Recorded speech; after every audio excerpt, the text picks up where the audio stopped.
The Trump administration says the priority is deporting violent criminals.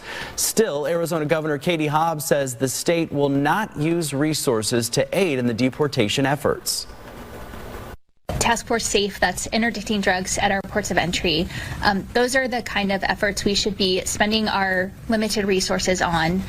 And I want to protect Arizonans and make sure that they're not subject to raids in churches and hospitals and schools. In a coordinated dawn operation, ICE launched one of the most expansive airport crackdowns in U.S. history, sweeping Phoenix Sky Harbor before sunrise. Over 1,100 suspects were quietly taken into custody, many already flagged for felonies or prior deportations. Agents moved with surgical precision, checkpoints, garages, terminals all under control before most travelers even noticed. The goal?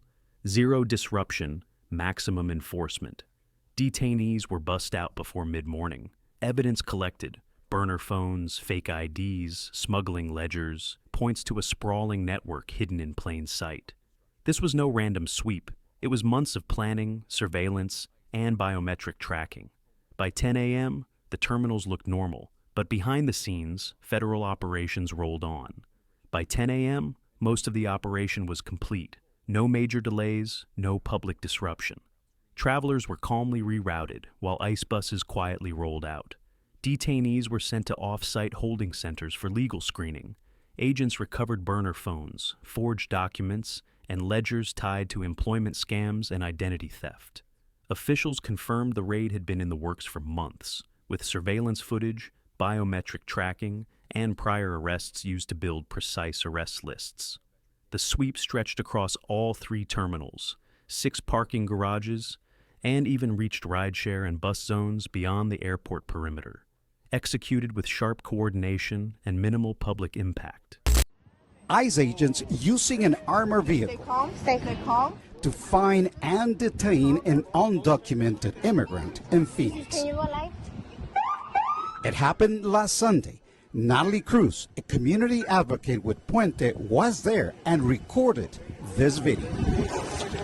It was a shocking moment. I don't think I have ever seen. Locals near Sky Harbor woke to sirens and choppers. While outwardly calm, the atmosphere was tense. Shops shut down, streets cleared, ICE agents spread through terminals and garages, verifying records and making silent arrests. Mobile booking stations dotted the tarmac. Processing centers buzzed. Even after the initial sweep, ICE remained, reviewing documents, tracking leads. Sources say Phoenix is now a testing ground for a rapid response model using AI surveillance and predictive policing. From bus stops to rideshare zones, agents mapped every exit path. It wasn't just a raid, it was a full occupation, carried out with chilling efficiency and almost no warning.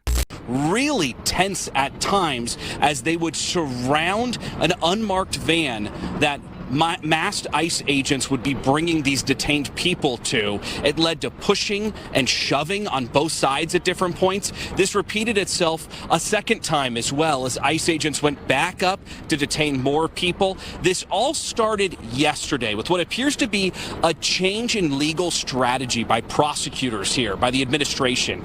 ICE has not commented, but an immigration attorney told us that the feds are dismissing all of the pending cases, and by doing that, they have nothing in front of the court. So agents believe they have the authority then to go in and detain them as those people exit the courtroom. If confirmed, this marks the beginning of a broader crackdown, less visible, less predictable. In nearby neighborhoods, tensions simmered. Some residents stayed inside, fearing retaliation. Others stood on porches, relieved. They'd seen the drug deals, the stolen cars, the fake papers. This wasn't just about immigration. It was about law and order in forgotten corners of the city. Longtime locals called it a reset. Phoenix, they said, had turned into a blind spot for federal enforcement. That changed overnight. Now, with pressure on the ground and in the courts, what happened at Sky Harbor may become the new blueprint for interior raids across the Southwest. Are you guys serious? Hey, can you do me a favor? Step back like 3 steps, sir? 3 steps? Yes, please. I slide dry.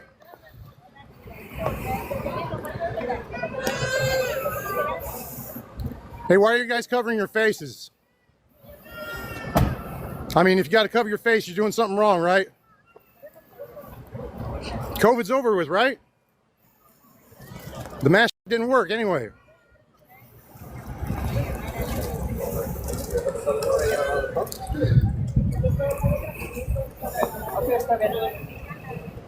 A mother, are you serious, guys? There's criminals out there. A mother and her kid, man. Social media exploded with claims of random sweeps, but ICE quickly pushed back. This wasn't a dragnet. This was targeted. Agents had warrants, criminal records, court skips. Over 1,100 people detained, and the vast majority weren't first-timers. Identity fraud, visa overstays, re-entry after deportation, each arrest tied to a violation. Families weren't targeted. Children weren't pulled from schools. Advocates rushed to set up legal hotlines, but ICE insisted every step followed protocol. Detainees were read their rights, allowed counsel, and processed under full judicial oversight. This was high-stakes law enforcement, quietly executed, but loud in its impact. The country, including here in Phoenix. According to the grassroots organization's website, Good Trouble Lives On. People are coming together today to protest for civil rights. You can see from our other photographer that's on the ground here how many people are gathered on Central Avenue here with their own signs and flags to join in solidarity. And this is in response to the Trump administration's policies like immigration. We know in Arizona, many people are in favor of these policies, but you can see here on Central Avenue in front of the ICE field office, the people demonstrating here are against it. After the massive turnout for the nationwide No Kings protest last month, we are told that the grassroots organization... This was more than a bust. It was a data goldmine. Agents seized phones, burner devices, and encrypted laptops, some tied to trafficking networks, others linked to fake ID rings stretching across state lines. The raid triggered spin-off investigations beyond Arizona. While critics accused ICE of overreach, officials pointed to the scale: smuggling, forgery, visa fraud. Lawmakers weighed in. Republicans called it long overdue. Others warned it was just the beginning. With elections looming, immigration is back in the spotlight, and Phoenix, ground zero. One official put it bluntly: this was the message, and it was sent loud and clear. And he also said there will likely be some notes sent out to employees with certain companies in the riot area in LA in case it's not safe for people to return to work tomorrow in that area. Of course, that will be determined based on what all transpires overnight. And we do want to make a note that we were out there. Phoenix has long been on ICE's radar. With its proximity to the border and a surge in undocumented labor, agents routinely patrol terminals, bus depots, and city job sites. But this raid marked a shift from reaction to preemption. ICE has built a community-aware enforcement model: forums, pamphlets, outreach. But beneath that PR layer lies aggressive surveillance, undercover audits, ID checks for airport workers, fake job sting ops. With drone footage, license plate tracking, and biometric watch lists, ICE isn't just chasing leads anymore, it's anticipating them. For Phoenix, enforcement has moved from the shadows to the spotlight.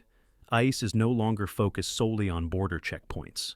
Its enforcement strategy now extends to transit hubs, major cities, and even job sites. Following the Phoenix airport operation, visible security tightened at federal buildings and key transportation points. Armored vehicles, surveillance drones, and mobile command posts were spotted across Arizona, many of which remain active. Agents say the intelligence gathered, including digital files and communications, has already triggered new investigations across state lines. For Phoenix residents, the message was unmistakable. Immigration enforcement is evolving. It's no longer limited to borders. It's moving into airspace, city streets, and infrastructure long assumed to be off-limits. Media coverage came fast, but not all of it accurate. Some national outlets ran attention-grabbing headlines, missing the complexity and coordination behind this legal, months-long mission. ICE officials voiced concern that misleading stories could erode public trust. In contrast, local outlets painted a more balanced picture, emphasizing interagency planning and the lawful execution. Initial reactions were mixed, but as more facts surfaced, public support strengthened. Officials noted that operational secrecy is critical for safety and success. Since the raid, airport security has ramped up. ICE and CBP now run advanced ID checks on certain flights and work directly with airline staff to stop identity fraud. Public forums and press events followed, many showing appreciation for decisive enforcement. Legal clinics saw increased demand, but most viewed the raid as a strong, lawful message. Officials now hint that this may be just the start of operations at major travel centers. Immigration enforcement is moving into the heart of America's infrastructure.